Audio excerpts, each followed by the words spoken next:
Hello and welcome to the West Yorkshire Football Show. It is a Town Talk special, and the headline this week by Stephen Downs has put pressure on Grant as Terriers bottle it against Bolton. Very, very strong headline. Comments are already in, so we'll get to them very shortly. Steve, how are we doing, my friend? How's your week been? Let's not talk about the weekend. How's your week been?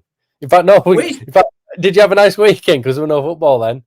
The weekend was perfect. I went down to London, saw some great shows.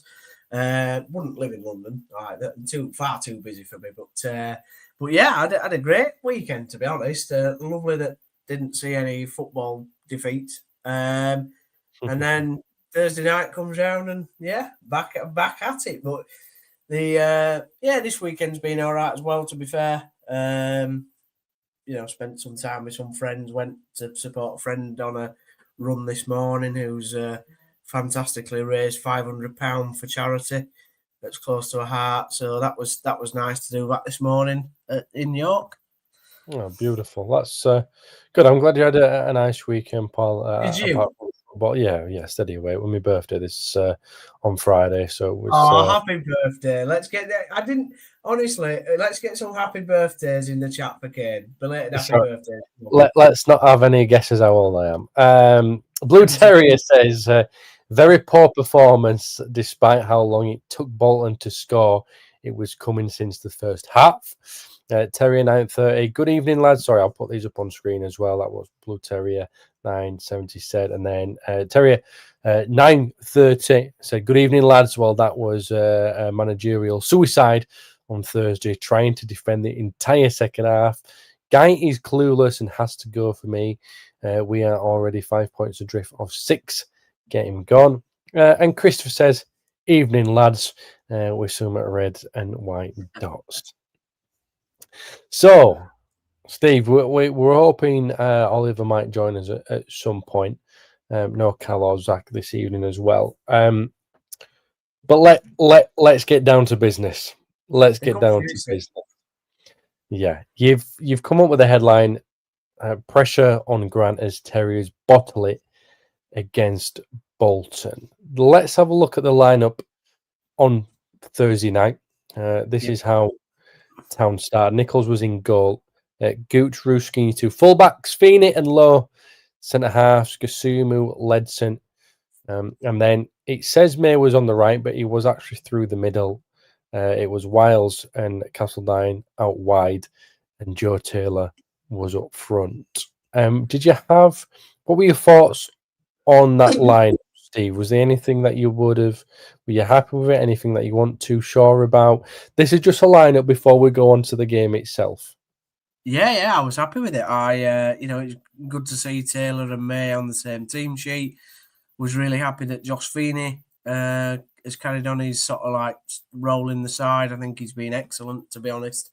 One of the more standout players in what has been a bit of a tricky run. Good to see Lyndon Gooch back. He genuinely is one of my favourite players that we've signed in the summer.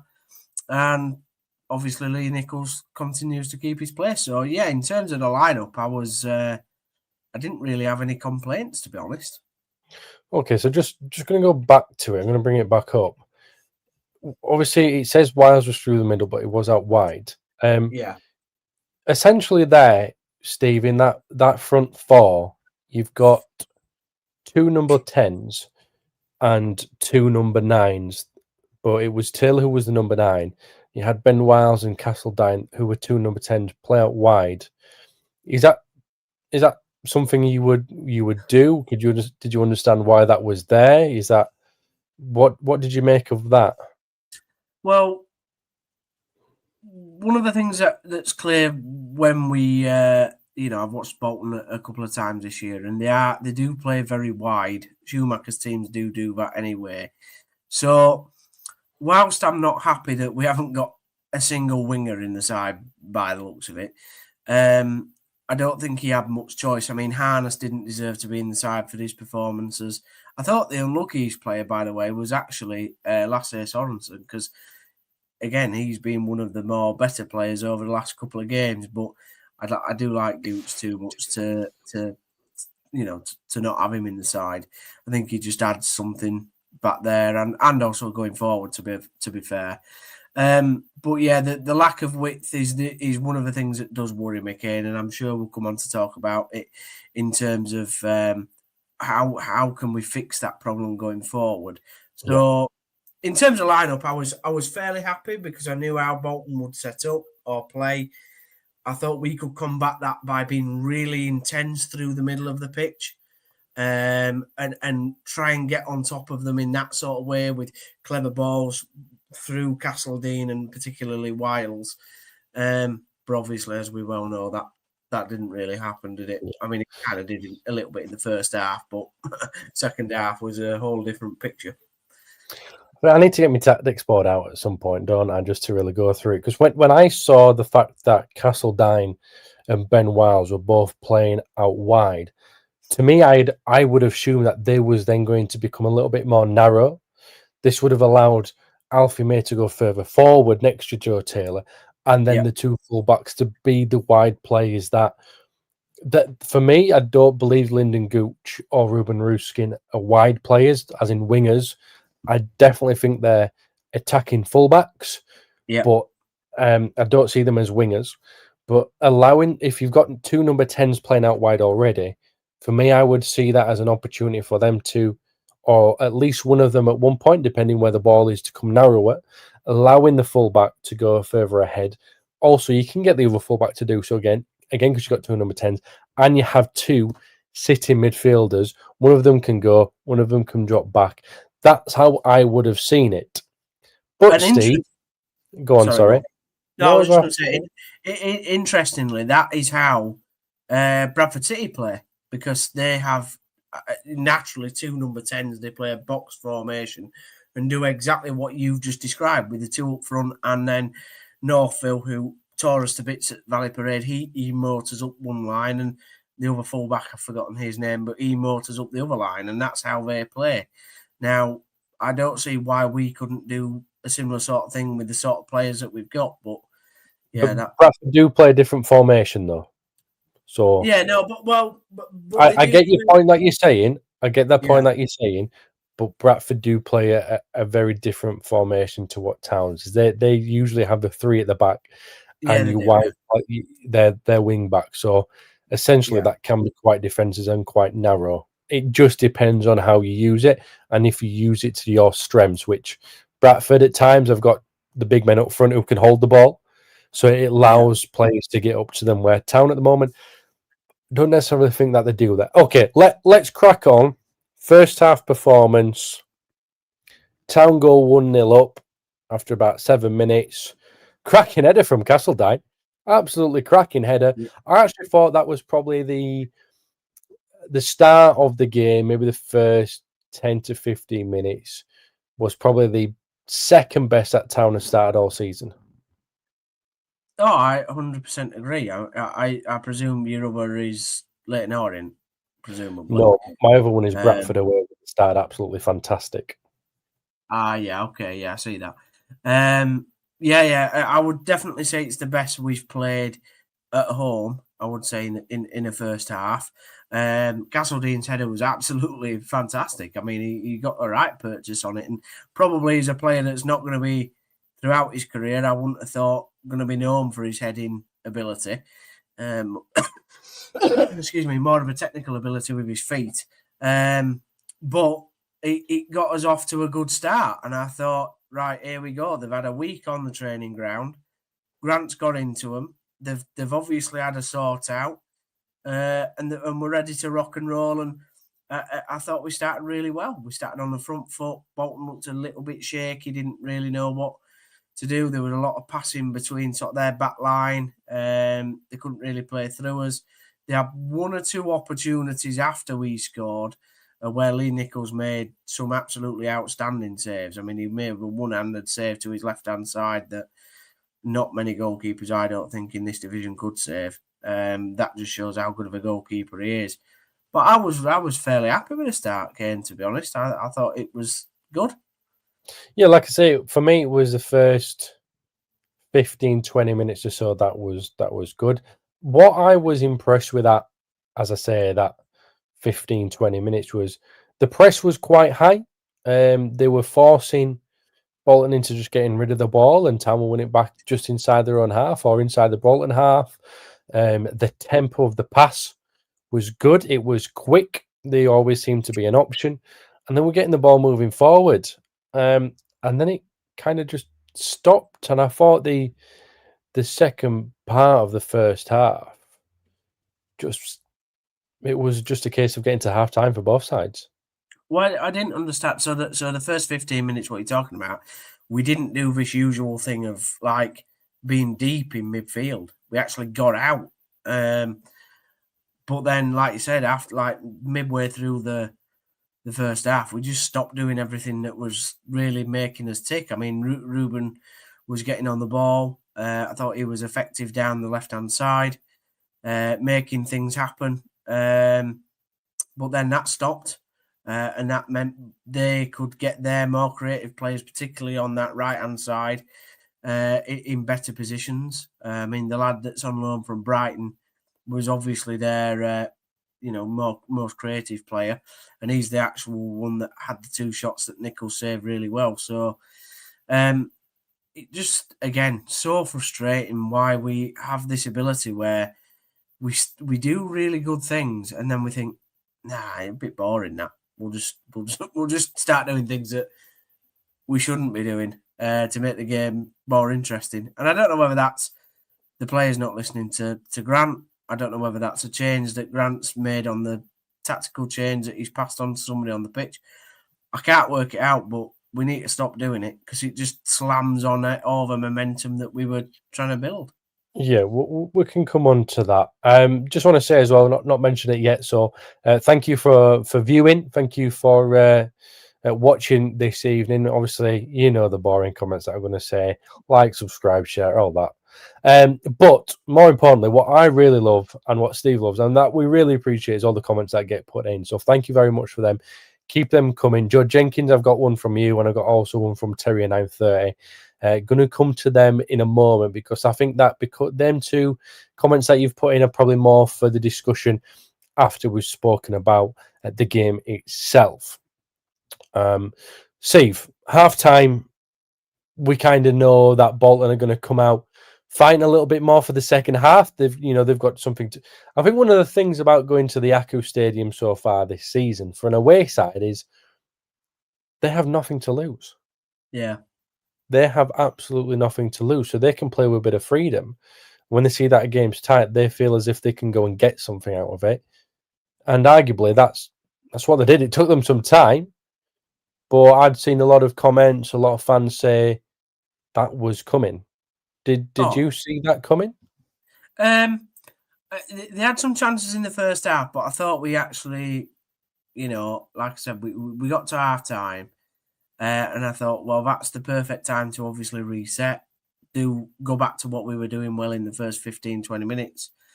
And then we come out and we're just slow, we're laboured. There's no running forward from midfield. The three in behind Joe Taylor look disorganised, to say the least. Taylor's getting long balls pumped up to him. And as we well know, it's pointless. He might as well not be on the pitch. So whilst he's making runs and trying to get on the end of things, you can just tell through his body language he's getting more and more frustrated. Alfie May on the 50th, I'm sure I looked at the clock at this point, and Alfie May genuinely took the ball off our centre backs on the 55th minute, and I just thought we've just lost it. There's no cohesion. The plan's gone out the window.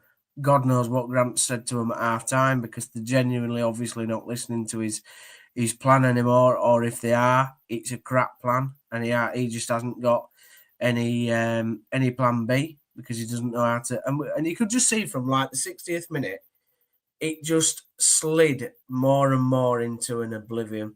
And by the time Bolton scored, I genuinely turned around to my dad. And I just said, I'm not surprised. I am not surprised how Bolton have come back into this game. And when they scored the second, I was even less surprised because we piled, 7 men forward because then we panicked and we showed no composure. Bolton snatched the ball, and it took, I think, 2 passes, didn't it? It took 2 passes from their box to get to the lad who scored the winner. And to me, that it was just gone. Steve, what do you think was said at halftime from a Huddersfield Town perspective? What do you think was said in the dressing room? I'd also like to know comments as well, viewers. What do you think was said at halftime, and what did you make of the second half performance when Town came back out? Let us know in the chat.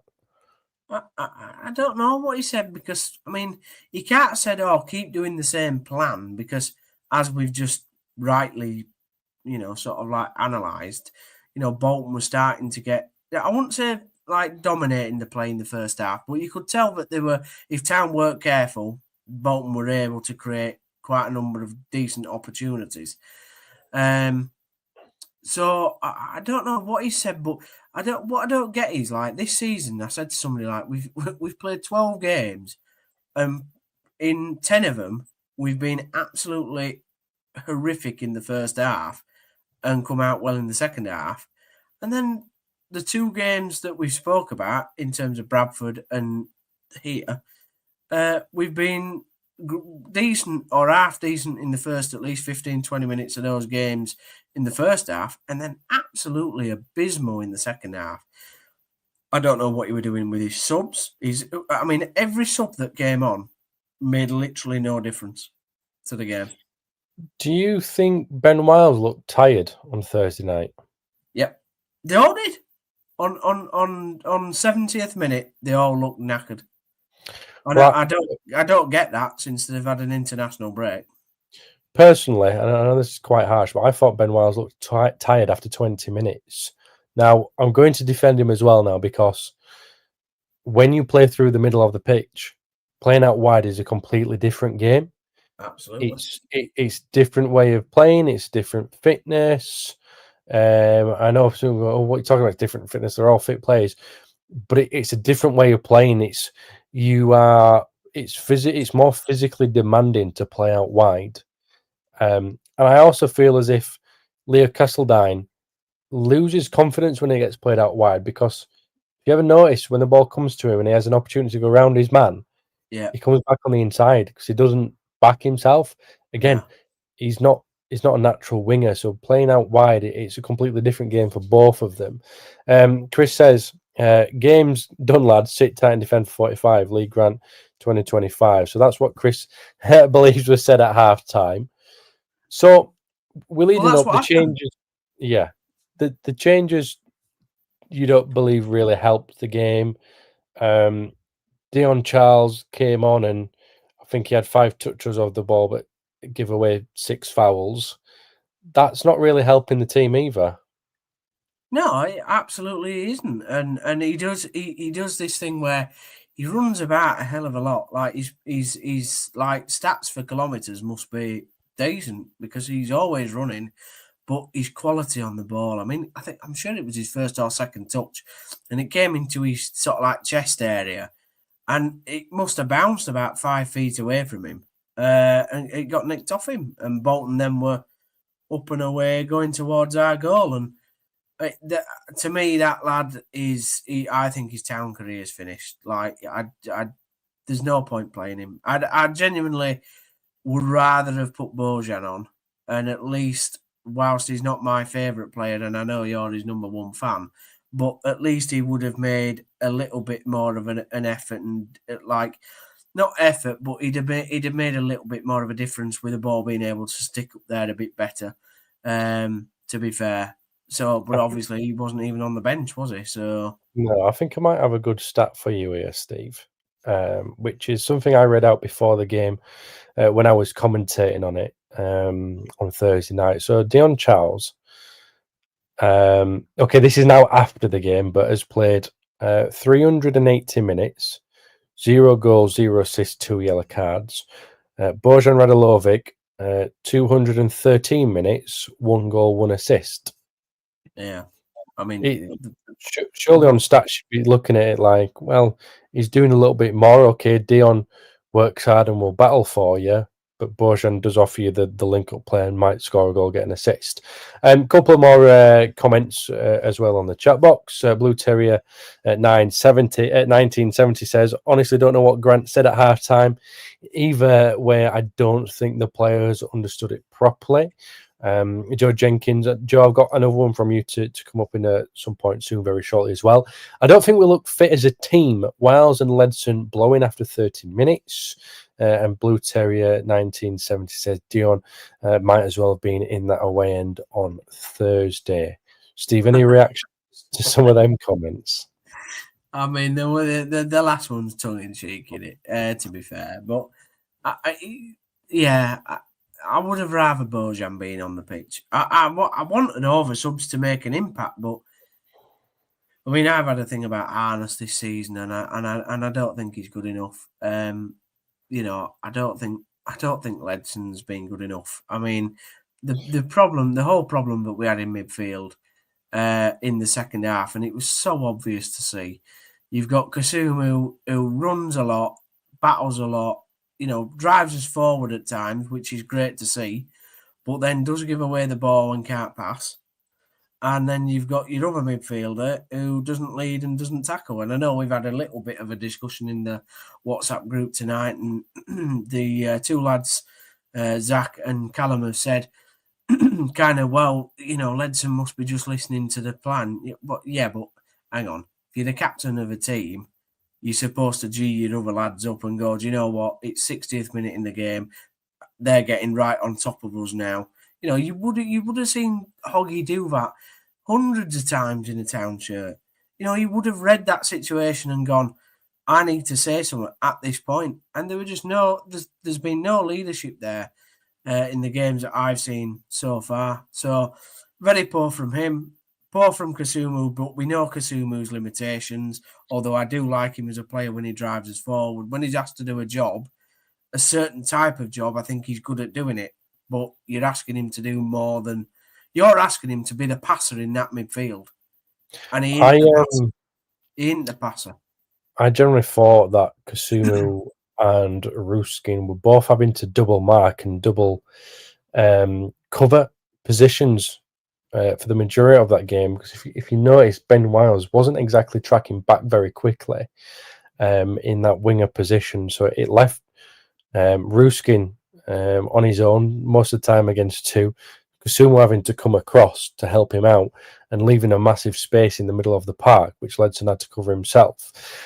You say that Ledson and Harness haven't been good enough. Why?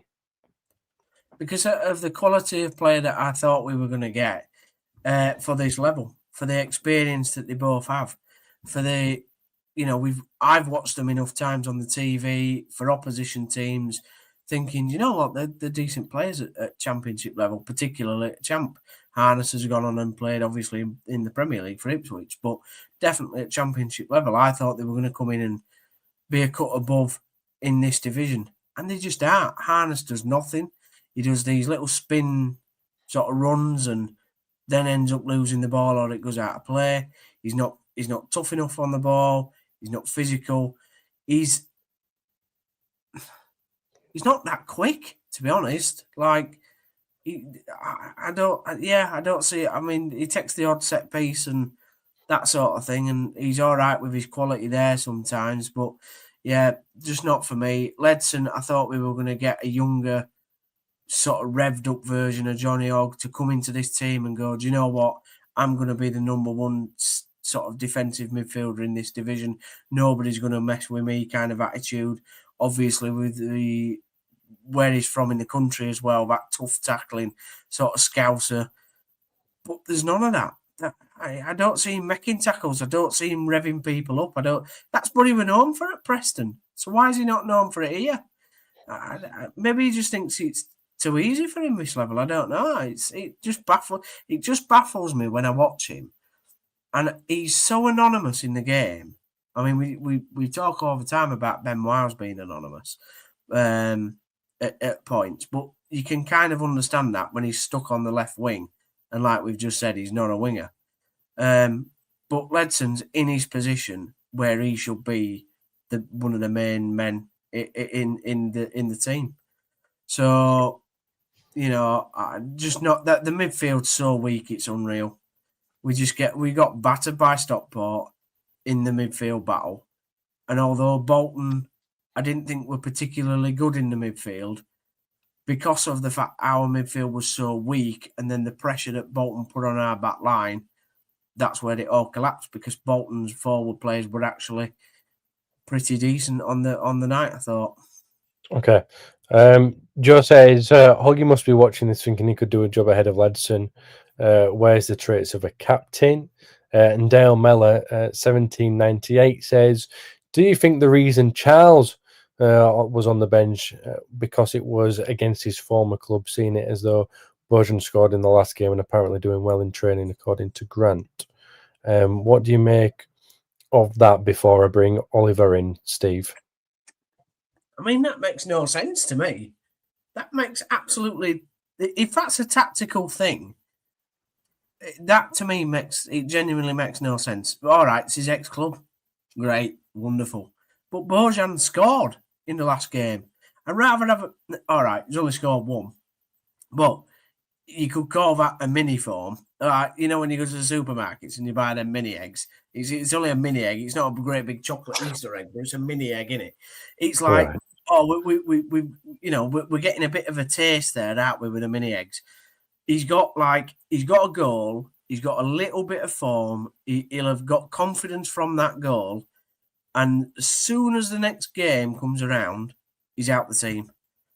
That to me doesn't make a tactical managerial sense. And then Dion comes on, like you says, has 5 touches and makes 6 fouls. And yeah, it's just poor. To me, I don't see how Charles gets in this team again, to be honest. Okay.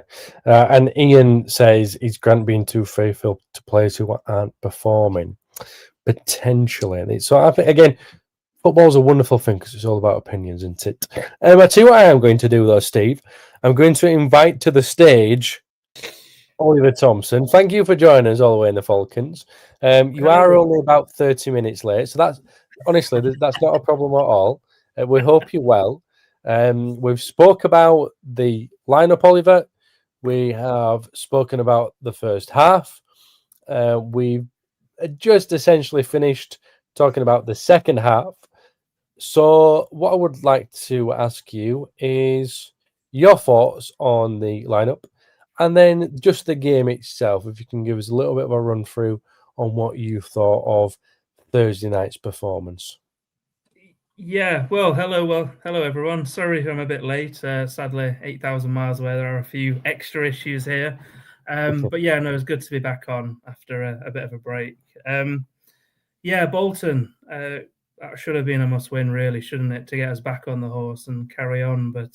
And you thought maybe we got the first goal in. You thought maybe, okay, we're going to capitalise on it and go and win the game. And we do have a Bolton fan here in the islands itself, so he's very happy. But then I don't know what you guys have said beforehand, but I don't know why, but we seem to have sit back and just hope for the win, hope for the 1-0 victory. And I don't quite understand why that happened. And you could sense Bolton were carrying on, putting the pressure on Huddersfield, and Huddersfield were seeming to be happy to soak up that pressure. And then what happened? It did come a bit late, but anyway, it still happened. They got the first goal in, and then, in stoppage time as well, which is even worse. And then you could hear the boos ring around when it was 1-1, and then they got the second goal in, and it was just anyway. I don't understand how he managed to power it over in the first goal for Bolton's first goal. There were 2 defenders we had on for the header, and manages to get him out. I don't know. It seems like we were winning. We didn't capitalise on it. Didn't get the extra goal in there. We didn't close the game off, and Bolton were able to get back into the game. And now that's 3 out of 5 in our losses that we've come from winning positions. You know what I mean? It's just, I don't know. I think it might be a mentality issue. Typically, Oliver, the goal from the cross, which was the equaliser, was their first deeper cross that they put in all game, especially attacking down the right-hand side where there'd been a 2-on-1 most of the time. Miller comes on, the more defensive down that side because it's been opened up a little bit more. Yeah. And it's Miller who doesn't necessarily put that kind of pressure on that he should do, and it's a deeper cross and they've scored from it. All the other crosses that came down the Bolton right were tight to the byline or a lot closer to the 6-yard line. So again, it's just a typical thing that happens. But the point I'm trying to make is it's there shouldn't be, when it's 1-0, when we're winning 1-0, when we're trying to close the game off, they shouldn't be constantly coming at us. And we let them, we gave them the space, gave them the time, and it was only a matter of time before they were going to get the equaliser, and they did. And surprisingly, they managed to get the win as well, which was even worse. But anyway, that was just, that should have been the game that we regrouped, got back on the horse and carried on, but it wasn't. And I don't know what happened. It was maybe a mentality issue. Who knows? Maybe we weren't used to winning that one. But yeah, we should have closed that game off, especially at home as well. You know what I mean? It was a bit of a damp atmosphere. But anyway, and you saw it at the end. I mean, I know I only watched the highlights from the HTTV or the live broadcast, but the players were sat on the floor at the end. You know what I mean? It was like a cup final that we lost. They were sat at the end. Everyone was dejected. But they didn't exactly do the lap around the field. They didn't get close. Lee Grant definitely didn't get close to fans after the game. Yeah, quite understandable because I don't think it would have been the greatest reaction, but also not you still want the manager to go around, but I think he would have taken quite a bit of stick. He did speak about mentality in the press conference, and there does seem to be an issue with it, but it seems like they're trying to fix it. Steve, we're going to go through some stats because I know you've put them on there. I've got a couple of comments to go through as well in a moment, but he will look at the possession. Yeah, Bolton. Do you want to talk us through this one, Steve? Because I know you've put them on there. Yeah, so it's just a really good snapshot, isn't it? I like putting these graphics in now because it just shows the flow of the game, really. Like, look at the possession there. Bolton had a lot more of the possession across the game in total. Obviously, your favourite stat there, XG came. The most pointless stat going. What a waste of time. But it does show the amount of chances that Bolton had. Total shots, 7 to 14. They had double the shots, Kane. It's not good enough. We only had 2 on target out of our 7, and obviously one was Castellani's goal. They only had 7, to be fair, of their 14 shots. Big chances. We had more. Well, we had none. Well, we had none, and they had 2. No, that's big chances missed. Town had 1 big chance. Bolton had 4. Town had 0 missed big chances. Yeah.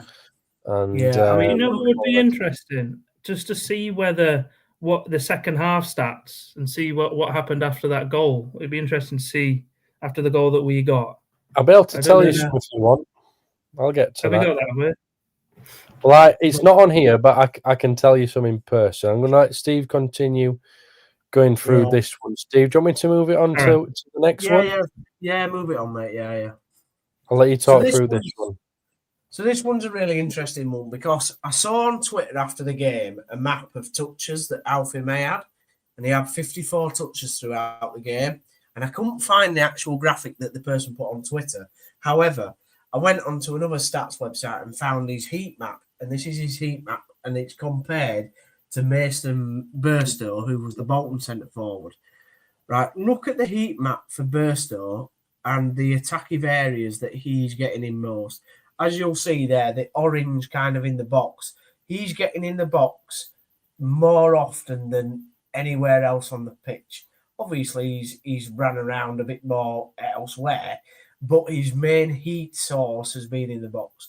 Now, you come across to Alfie May, and it's hardly in the box. I mean, it's mostly on the right-hand side, but you wouldn't say it's like in a majorly attacking position that we will want somebody who we bought for 1.2 million, who scored 16 goals for Birmingham last year and 8 assists. So for me, it just shows you, I felt very sorry for Alfie May after the game because the lad's obviously very frustrated. You could tell that after the game. I went on Radio Leeds and I basically said, I bet he wishes that he'd not come to town because of the way that we're playing. Obviously, he only got a max rating off this website of 5.9. He was one of the lowest actually on the day. And yeah, it just shows you the difference between their centre forward and our supposed, golden centre forward that we bought. Okay. Here you go, Steve. Yes, this was just a bit more on the sort of like attacking play. Obviously, we've got shots off target there, shots on target. It just shows how Bolton was so dominant throughout the fixture overall in an attacking sense. Town rarely beat Bolton on any of those statistics as an attacking sense, and we're the home team. Okay, next one. Yeah, so this one just shows you the passes. So, in the sort of like possession, obviously accurate passes. Bolton are so better at accurately than us. We had more passes, less passes in our own half, but obviously less passes overall. So you will find that opposition half, we only had 99 passes in the opposition half compared to Bolton's 125. For me, that's pretty damning. Long balls, we played 21, which was 38% compared to Bolton's 30. But what you have to realise in the context of the game is, they had a big centre forward in Burstow who could bring that down and sort of bring others into play. So again, it just shows the difference in tactics really, and how we got outpassed, we got outplayed, and we got outthought in the middle of the pitch. There's at the top of this one, Steve. You've got shots inside the box. Town had 3, Bolton had 12. That's quite a big stat. This one's an interesting one that you wanted to go through. This was players' touches. Yeah. So basically, and you made a good point before we come on to the pod, so I'll let you, to be fair, make that point again. But I just wanted to see, compared to like Town's touches, player touches throughout the game, where did the Bolton players sort of have the edge over us? And this is the top players that had touches. So obviously at the top, Conway's got 83 touches for Bolton in the entire game. Before Lyndon Gucci's second, which is our fullback, and like Kane's rightly said, he's not an attacking winger, he's a fullback, and he had 82 touches. Then, you've got a few more Bolton players, and then we finally get down to Alfie May with 54 touches of the ball, and I've just shown his heat map. And then you've got Feeney and Joe Lowe, which are the centre-backs. And I realise in modern football, centre-backs touch the ball quite an awful lot. But to only have Alfie May as the only attacking player in Town's sort of roster there for touches of the ball, in how many players are there? 1, 2, 3, 6, 7, 8, 9, 10, 11. So there's 11 players there in that list. And Alfie May is our only attacker that's got touches on the ball. To be fair, Mario Cozier Dubbery is the only attacker that Bolton's on there as well. But that's just the way of the modern game. It's the defenders that touch the ball a lot more. Oliver, you asked second half, because I don't have them on screen, but here you go. These are your top stats for the second half on Thursday. Expected goals, most pointless stat going. Huddersfield Town, 0.02 to Bolton's 1.15. Ball possession, 38% to Huddersfield, Bolton 62. Obviously, I'm going to say all these Huddersfield Town first. Total shots, Town 1, Bolton 8 on target, 0 to 5. Big chances, 0 to 3. Corners, 1 to 6. Passes, Town made 99 passes in the second half. They completed 99, sorry. So 74% pass rated. Bolton made 179 completed passes, which is 86%. So that's your second half, Oliver. What do you make of them stats? I know you can't see them, but I've gone through them. Oh yeah. Well, no, thank you. That kind of agrees with what I was saying. That's a bit of a demolition, isn't it? Really, we're at home, we're leading in the second half, and how are Bolton outplaying us? We shouldn't be sat back. It seems to me like a sitting back kind of exercise. when we're leading at home. That's crazy. And Bolton, there was a statistic, I got it wrong, but it was on the commentary that Bolton don't have the best away record.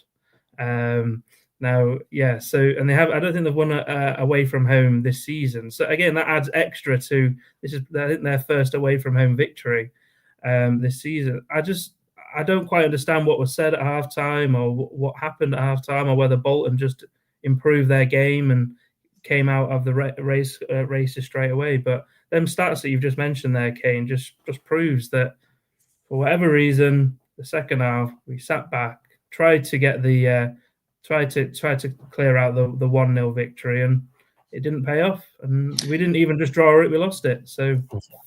It went from bad to worse, didn't it, the last 5 minutes of the game. Right, a few comments to go through, so thank you for putting these in. And then we've got quite an important discussion, quite an important question to ask. Terry930 said, I'd give May the armband over Ledson, only player who seems to care at the moment. And Christopher says, did Lee Grant really tell BBC Radio Leeds that he wouldn't be playing Alfie May as an out-and-out striker, despite him scoring 82 goals over the last 4 seasons as a striker? Chris, I do believe that is the case, and that's what was said. Okay, so comments I wanted to come back to. Joe Jenkins, question is, where do we go from here if he was to be sacked? Give it Hoggy till the end of the season. Terry930 says, won't happen, but I'd sack him this week and go all out for Danny Roll. But I can't see him wanting to come here. Failing role, perhaps a Tony Mowbray type manager. Okay, so this weekend in the Premier League, we have seen a manager get sacked. It's pretty much after the final whistle, and no media presence, and apparently a bit of a scuffle in the tunnel as Ange Postecoglou was sacked after 8 games. Was it in charge? And no wins. I know, Steve, I probably said it wrong, but it's hard. I'm dyslexic. Leave me alone. Postecoglou. There we go. So we've seen that happen. That's when Onana, he knows it's not right for them. Okay, it was probably wrong to get rid of Nuno in the first place, but Ange came in. It's not been going well, and rather than waiting too late, Forest have now got an opportunity to get a decent manager in and change their fortunes this season. If they would have waited any longer, potentially they would be in a relegation battle this year. And I think he's made the right decision. What would you do regarding Huddersfield Town? Now, it's come out before that the chairman, Mr. Nagel, who's doing a fantastic job behind the scenes. Everything behind the club is working fantastically. There's doing a lot of great stuff there. But everybody's cares about what's happening on the field. Stevie wants to give Lee Grant some time to make sure it's right. Where do you sit on this fence at the moment? Yeah, the Forest comparison is obviously ironic, because obviously of what happened a couple of years ago, and that actively has sent us into this spin. And you look back, particularly since Kevin's taken over the club and on the football side of things, we've sacked too many managers. We have, we've gone from one system to another system, and it just doesn't work. There's no consistency there. There's no you're not able to build anything. However, we saw with Darren Moore, he left it too long. And then when we sacked Darren Moore, there wasn't really a suitable replacement to bring in, because the managers that were available that probably would have come to us were all in jobs, except for obviously Warnock, who, eventually we got in. But yeah, for me, it was a case of it's a case of I really want it to work for Lee Grant. I really do. But he's not learning. And for me, he's making the same errors when you go into games. And you can see 10,000 people were there against Bolton. And you can just see the same errors all the time. The way it's set up, the team. We talked about right at the start how the team was set up. And I said I was happy. But I'm happy going into games knowing where our weaknesses are. And listen, we're a League One club. We're always going to have weaknesses. But when you watch a game and you're seeing your £1.2 million player who scored 82 goals in the last 4 seasons, like Chris said, take the ball off centre-backs, there's something wrong. Right, okay. And I do think he's one of them coaches where eventually what he's saying is very convoluted anyway. And like I really wish he would like cut out over sort of like coaching manual spiel. But that's going to lose players in the end. And ultimately it's players in dressing rooms that decide whether he'll keep his job or not. If it was me, I think he's got another 5 games. And if we don't see any change in 5 games, I'd be on the phone to Tony Mowbray or Nigel Pearson. Oh. I really would. Oh, God. I would. All right, okay. I'm going to come back to you in a moment, Steve, to ask you about too many sackings. But Oliver, you seem to be nodding your head towards the back end of what Steve was saying there, and I think that was in regards to what when Lee Grant speaks to the press, there's a lot of talk, and you were kind of agreeing with what Steve was saying. Where do you sit on the fence at the moment as well?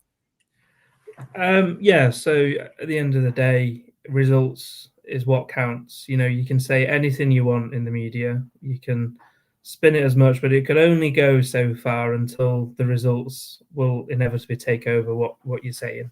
And there is a lot that Lee Grant says, and there is a lot of mistakes that are being made. However, you know, if you look at Huddersfield Town, you know, since I'm going to talk about the Premier League era, we had Wagner, the engine of his team. It was a well-oiled machine, wasn't it? Then since then we've had Warnock, who was a grit manager, like kind of a deter. And then we had Carlos Corberán, who had the flair, you know, the kind of who's at Valencia at the moment.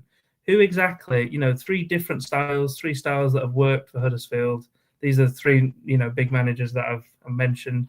You know, Carlos is at Valencia at the moment doing wonderful things. But who exactly could you get really to replace? Lee Grant has got his team in the pre-season. He's got some time. I understand that there are some pressures now because behind the scenes, Huddersfield is, as Kane said, is working wonders and definitely punching above our weight behind the scenes with all the new bars and restaurants and plans that's going to go on and a stadium that's ours now and bits and bobs. But, you know, I'm saying that I think Lee Grant has at least till Christmas. Let's be honest. And then he can review it in January and see where he's at then, because you know we can't just get rid of managers all the time. You just, you know, you say Nigel Pearson, then we'll have another person, we'll have another culture, another era. Then we'll have what's his name? Was he the one, the Leicester manager that you mentioned? Not Leicester. Tony Mowbray, experienced manager, yes, but does he fit our style? Is he part of what we want? Style? Right, okay. Yeah. I'm glad you've said that, Steve. What's our style? I'm glad you said that, Steve. And Oliver, you were helping me get onto this as well because, okay, discussion that I've had previously on this podcast and discussion that I will always willingly have is having a sporting director of some sorts who is the person to give the club an identity and have the philosophies and have an identity of a way that Huddersfield Town play. David Wagner had that, and Carlos Corberán had that. 2 ways that Town fans got behind. Now, there is no director of football. Steve, you mentioned we've gone from this to that. 3 different ways of playing under different managers. I also got a comment in the chat, in the comments that I'm going to put up in a moment. But this is the thing. You're talking about we're going from this, you're going from that, you're going to this. What is our style of play? What is Huddersfield Town's style of play? For me, this is why some kind of sporting director who gets Huddersfield Town is very, very important, because if you were to either give Lee Grant till Christmas, give Lee Grant till next week, give him 5 games, give him 1 year, give him 2 years, 3 years, whatever, okay, there has to be some clear identity of what is going to happen on the field going forward throughout. Because at the moment, what you've seen is we've gone from Neil Warnock, who wasn't always usually a star, but ended up playing three at the back with the fullbacks. They were quite narrow. They played on the counter attack.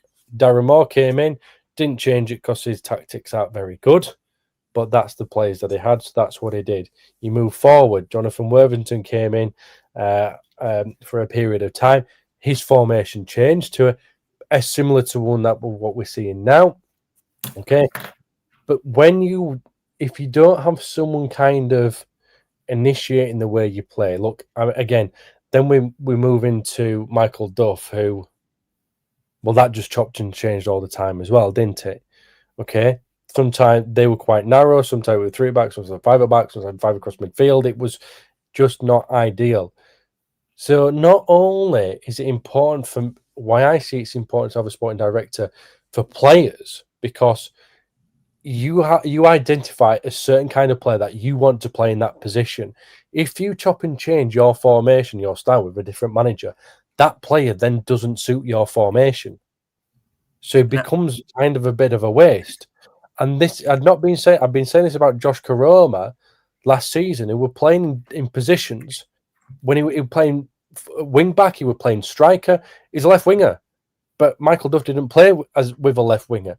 So Josh Karoma was playing out of position and probably wasn't playing to the best of his ability. Okay, so now what happens if you change the manager right now, and the next manager comes in, has a different formation? Exactly. You've got so many different players. You got two number 10s who started as the winger at the weekend. And you had Alfie May, who was a number 9, who played as the number 10. So do all these players fit this formation? We don't know, but this is why your sporting director has an idea of maybe three formations that you would play, that the town fans would get behind it, and therefore you can recruit to them kind of players who suit that formation. Chopping and changing managers with different shapes, different styles, causes more issues for the players on the field and in the training ground because they don't always suit. That's why I believe a sporting director is a great idea, because you're always moving a step ahead, and you've got to have an idea of what is going to happen next. You don't plan for now, you plan for what happens in the future. You plan what happens 6 months down the line, 1 year down the line, 2 years down the line. It's just something that don't think Town necessarily had that in place at the beginning when Kevin came in, because it was just it's a takeover. You're not going to come in with a big plan.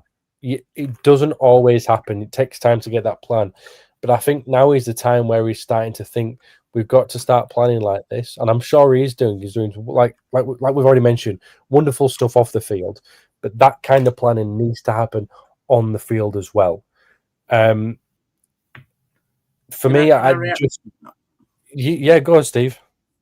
So I don't think you're necessarily wrong, because you look further up the pyramid, like at Newcastle, they've had a successful sporting director working over Eddie Howe, and they've obviously had a system in place with Dan Ashworth, who brought in some good players, and it worked to Eddie's system. The problem is at Town, right, is out of the 6 I think it's 6 sporting directors that we've had since 2010, only 2 of them have been good. Ross Wilson and Webber, right? One worked wonders with David Wagner and got us to the Premier League years, and one of them was very, very effective when we were last in League One, and built a very, very solid reputation within the game with us, having come from Falkirk. Did lots of good work with academies and that sort of thing, and built a very good reputation with us in Ross Wilson. And now he's working at Premier League level, designing squads, designing academies, and all the rest of it. Obviously, we spoke about him recently on here, not just a couple of months ago, because obviously with the departure of Mark Cartwright. My issue this year is, right, you're talking about sporting director. Mark Cartwright was in position. He's without doubt the sole reason, or one of the sole reasons, why we are currently in the position that we are, because the recruitment was abysmal. The recruitment was absolutely abysmal. Last season, we thought we were going to bring in some decent players. We have done, in a sense, but they didn't work out because although he got Duff in and Duff played with a certain system, I know you didn't like his system particularly, and there are problems with Duff's system which creates injuries and the rest of it, which I also do agree with you on. However, the recruitment was still poor. This season, we get rid of Cartwright, we move into this summer. There's no sporting director, there's no director of football, there's none of that. It's Lee Grant bringing in the players that he wants to fit his system. But he's playing a system in a 4-2-3-1, which we've debated many times, Kane, on this podcast, that it's my favourite formation. It's also a formation that you like. But he's playing it, and we don't have wingers. He's playing it with number 10s. And Alfie May, who's playing as a number 10, who can play as a number 10, but he's two strikers that we've got in Alfie May and Joe Taylor, who are exactly the same sort of player, and they're all small up top. They're all small. The players that he has doesn't fit the system. And my whole problem with Grant is, right, you've got your ideas of football. Amarin has got his ideas of football at Man United, right? He wants to play a certain system. They've just gone and beaten Liverpool today, the best team in the league as of last season, the champions. 2-1, right? Although he's stuck to his system, he has played different players in those positions and found a way to win today that has meant that it's a really important result for him. The problem that Grant has is at League One level, you can't just shove Ben Wiles into being a winger because he ain't good enough at doing it. You can't just do that with Castledine. Harness is a bit of a winger and a bit of a number 10. So my whole problem at Town is that whilst the recruitment, I think, was decent this summer, or was supposed to be decent, Grant's not learning in fixtures. And if he just learned to go, do you know what? My ideas of football are just not right for this squad at the minute because of either the injuries that we have or the personnel that I've got available. I'll play a different formation or a different type of tactic until Christmas, and then in January, hopefully, if results sort of bottom out and we start to climb a little bit, I might be given some more money where I can go, do you know what? Get rid of Dion Charles because he's crap. Get rid of a number of other players because they're not doing it for me at the moment. The squad is large, and let's get 2 or 3 wingers in, and then I can go back to playing the formation and the ideas that I want. The best managers in the world do not just stick to their ideas all of the time. They're fluid. They work on plans and think, do you know what? If this isn't working, I'll go to something else. And that's the best managers. Now, Grant's not experienced, but surely he can see in games against Stockport and Bolton. He's got eyes. We're all in the stadium, except for Bless Oliver, who's 8,000 miles away. We can all see the tactics that he's using are not working. So why can't he on the touchline? And he's the one that can change it. Okay, so I'm just going to... My one point is I thought the system with Michael Duff wasn't good enough to get promoted. I thought the players were, but the system wasn't. Anyway, right, I've got some comments to go through, then I've got an important question, and then we can talk about Michael Duff yet again as Town play Wickham this weekend. So let me just try and find where we were at. DTA says, thank you for joining as well. I did think we needed to give Grant time, but if he doesn't see May as a striker, I think perhaps he might not be the right guy. Blue Terrier 1970. We have sacked a lot of managers recently, but how many of them would you say were incorrect decisions? I would have to agree with you there, Blue Terrier. Chris, of all the managers to give the resources, the budgets, etc., to, you've given it to a rookie holding a coaching textbook. Dale Mellor says the players we have are best suited to play 3-5-2 or a 3-4-1-2, as we don't have any out-and-out wingers. Okay, Terry 930, I will give him till Xmas. We will be closer to the relegation zone than the top 6, in my opinion. And Chris, I think... I think this is back to you, Steve. Can you have more than one sole reason? Okay, Oliver, any reaction to them comments before I ask you just one more important question?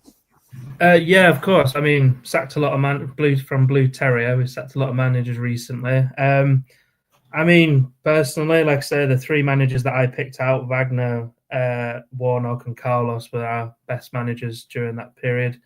Duff was, I would give him half a point. He was good until something happened, and then we ended up climbing down the table, didn't we? Give it till Christmas. Just to tie on Steve's comment, really, about learning and practicing new styles, new formations, etc. Well, we've got to give him time till Christmas then, at least, don't we? If he's going to be practicing all these and as fans, we've got to get behind the team rather than getting rid of a new manager and then getting a new system in, new team, etc. But yeah, I mean, maybe it is time to start changing his formations now that we know it's not working. But we have to remember, in the 5 losses, we have been in 3 leading positions. In 3 of the games, we've been leading. So, we're nearly there. But they're just kind of my initial comments on them, really. It's not detrimental. We haven't been thrashed in every game in the 5 defeats that we've had. It's just, we're not there yet. I think fans want a decent performance, though, don't they? They want a performance to get behind. What I would say is, performances, you want something to get behind. I don't think fans have always felt like they have. What I would say is, you say give it till Christmas. That gives you a very short period of time to bring in a manager and give them a transfer window. I think November is a great time to be thinking about swapping and changing due to the fact you have time to get the manager in. You have time to get to see the players, the ones that they want and they don't want, and then they've got January, so they've got at least 2 months to do that. Anyway, I'm not saying yes or no to it, but Oliver, I'm going to make you answer the question. Are you sticking or are you twisting? I'm definitely sticking. I think we've ended up getting rid of so many managers for so many times. What's the solution? Get an interim to the end of the season, then do exactly the same next season. I think we stick and get behind the team. I think we stick. Okay, Steve, sticking or twisting? So hard, isn't it? I think he's got 5 games. It's not whether I would stick or twist. I think he's got 5 games, and I think the fan base will be that. If we don't pick up the points that we want in the next 5 games, I don't think Kevin will have a choice. I think he'll have to get rid of him because once the fan base turns, and you don't get them back. Okay. So yeah, the only issue that I would say is there isn't a lot of managers out there. I had a massive argument in the other WhatsApp chat that me and the Monday night lads have, and they were like saying about managers like, all right, so let me just put it to you boys, right? So there used to be a player obviously called David Healy who played for Leeds. You may or may not remember him. Yeah. He's currently manager of Linfield in Ireland, right? He's won something like 6 titles in Ireland. Do you think that's a suitable candidate to bring him down at this point? Depends on the footballing style. For me, stats mean nothing. I want to see a football style. I want to see a style of football that I can get behind and that I believe will suit Huddersfield Town as a club. That's all I want. Because you get everything else. Town have got resources. The chairman is putting the money in. Town have got resources to bring the players in, to give them everything that they need. If they have a good style of football that gets fans behind them and then will win games, that's all that Town need. Some of these comments are quite funny. Somebody's put Mick Wadsworth in. Yeah, I'm going to come to the comments anyway. Okay, so Blue Terrier says, fully agree with what you just said, Kane. Do you fancy taking the job? Honestly, I'd love to take the job, but I get too emotional. Mick Wadsworth, anyone, says Aaron Morris. Ian says, we are living in hope that with Grant in charge. Gamble now. He also says that told you last week Bolton would beat us. Okay, so listeners, viewers, please get your comments in now because I want your predictions for this weekend's game away at Wickham. I'm going to get the lads to give us their predictions as well, but I'm giving you about 5 minutes to get yours in before we ask these two. Oliver, We've spoken about Michael Duff, so we know, or we should have an idea of how Wycombe are going to play this weekend.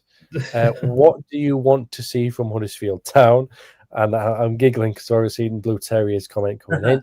And what do you think you'll see from Wycombe? Let's be positive on this. What was that game? It was the best game I've ever seen. It was, remember ages ago, was it 5-1 down and we drew 5-5 or something? I can't remember what it was. Can you Probably Jordan Road scoring all goals. Yeah, that was something ridiculous. So anyway, Wycombe again. Well, he's got to get back on. We've got to get back on that horse. We seem to be winning and then losing, don't we, all the time? So I would say, yeah, it's got to be a 3-1. Surely at Huddersfield. Got to get a reaction out of this, otherwise we are in a bit of a trouble. Okay, Steve, what are we expecting to see this weekend? And I'll have your prediction as well. Oliver's positivity, I love it. I just love it. I wish I had the same positivity, Oliver. Michael Duff's going to beat us 2-0 and go to the away end and fist pumping and go, I told you so. You shouldn't have sacked me. Up yours. That's what he's going to do, 100%. You just know it's going to happen. Like the interesting thing about Michael Duff is, I think it was like a week ago. So he's only been in the job three weeks, is it? Maybe a month, and he's already come out and said that Wycombe can't pass a ball. So my God, like surely we can pass a ball more than Wycombe at the weekend if he's genuinely come out and said that they can't pass a ball. But yeah, I'd have to go 2-0 Wycombe. I'm not confident. I'm just not. So you've given your predictions, but what do you want to see from Town? I believe I know a way how to beat Wycombe. If Michael Duff is playing the way that he played Huddersfield Town, the best thing to do is have two players out wide, which they need. Town do. Two wingers, switch the ball over the tops because there's a lot of space down each channel. The way he played with Huddersfield Town, that's where the space is, and follow up through the middle with the number 9 and number 10. That is the only way to beat Wycombe if he's playing that way. So, Steve, what do you want Huddersfield Town to do? Okay, you said yes, we want to win, we want to do better, but how? Good luck with playing out wide men when we don't have any. Do you know what? If that's the case, I go with what you say on that, because we know that the fullbacks in Duff's system plays high, I'd genuinely play Ruskin and Miller as the wingers. Why not? You've got then Rowan and Gooch as the natural fullbacks to defend, and I'd go with Alfie May up top as the number 9. And I'd go for Castledine in the middle as number 10. That's what I'd do. I'd Kasumu in the centre. I'd take Ledson out. He's not been good enough. And I'd see who else was available. Don't know if Marcus McGuane's available. Don't know, obviously Herbie Kane's not available. So you'd stick with the same formation then, Steve, yeah? I'd stick with the same formation, but I agree with you that the way to beat Duff's team is get it out wide and get it in the box. Yeah. Okay. Oliver, what do you want to see from Huddersfield Town at the weekend? Well, let's get a victory. That's the simple answer. But it's exactly the same what you boys have just said. That's the way to beat Michael Duff's Wycombe. But like I say, you mentioned that someone mentions that Duff is going to be fired up. There we go, Dale Mellor. So's Lee Grant. Lee Grant has got to be fired up. There's pressure on him now, surely. There's a little bit of pressure to get them results, to get them to prove that he is the right guy for Huddersfield Town. To prove all these interviews that he's doing, to say about the mentality. This is a perfect opportunity to get back. But yeah, it's a must-win, really, isn't it? I think a 4-3-3 formation would suit lovely this weekend. I really generally do. I think 4-3-3, just have the one pivot, one sitting midfielder, have that of David Kasuma, two wingers, get out wide, two number 10s or two number, I call them 8s, because they're going to go up and down the field. I personally think that's the best way to go this weekend. But, okay, so go on, Oliver, yes. It'd just be interesting if he puts Alfie May up top. That'll be the interesting. They don't think he's a striker. You don't think he's a striker, so he's not going to. Well, that's it. I mean, now he's got to start switching it, hasn't he? He's got to start having or trying something out if it's not working for him. But yeah, it'd be interesting to see if he puts him up top. Okay, so these are our latest comments and predictions. I'm just going to go to this one first. Blue Terrier 1970 says, Duff seems to be more varied with his formations at Wickham. So far, he is alternated. I can't even say the word, between 3-5-2 and 4-2-3-1. And Ian says, I want Grant to start getting the ball to our strikers for once. If Grant doesn't change, he will get exposed badly on Saturday. It says Blue Terrier. And okay, so Chris says Duffman will be desperate to get this one over Nagel. Okay, so prediction time from our listeners. Blue Terrier 1970 says 3-0 Wickham. We've got Chris Bell saying 2-1 to Wickham. We've also got another 3-0 to Wickham from Terrier 930. Ian says 1 apiece. Dale Mellor says if we stick with the same formation at Wickham 2, Huddersfield Town 0, Duff will be fired up. Ian says 3-1 Wickham. We will score first and do the norm. Dirty A says Wickham 2, Town 1. Made to be in central defence. What else have we got as well on here? That's pretty much it for our predictions for the weekend. Oliver, just remind me of yours, pal. Mine was 3-1, so I'm the only one that thinks Huddersfield's going to win on the week. My God, what a glorious, positive man you are, Oliver. Come on. It's got to happen. There's no way. Okay, well, we'll see what happens when we speak next week. We certainly will. Okay, Steve, you look very defeated. Just give me your prediction again, Steve. Mine's 2-0 Wickham. I'm very defeated. I don't see a way out the tunnel yet, to be honest. Okay, you look very defeated in your facial expression as well. I will say that. Steve, you asked. I did hear you. I'm going to go for 1 apiece. I think it's steady away that Town might go down there and get a point. But I will say thank you very much. I know we've gone over quite a fair bit. Oliver, I know you were a little bit late, but you had a great input when you came in. So thank you very much, sir. We hope that you both have a wonderful week. Hope all our listeners and viewers do as well. Thank you for all the comments that you've put it in. It really does make a massive difference being able to interact with you, getting your predictions in. They're fantastic as always. Thank you so much for your comments. Have a wonderful week. It's been a Town Talk special. Pressure on Grant as Terriers bottle it against Bolton, but who knows? The Grant man might go down to the south and beat the Duff man. Let's hope so. Until next week, we shall see.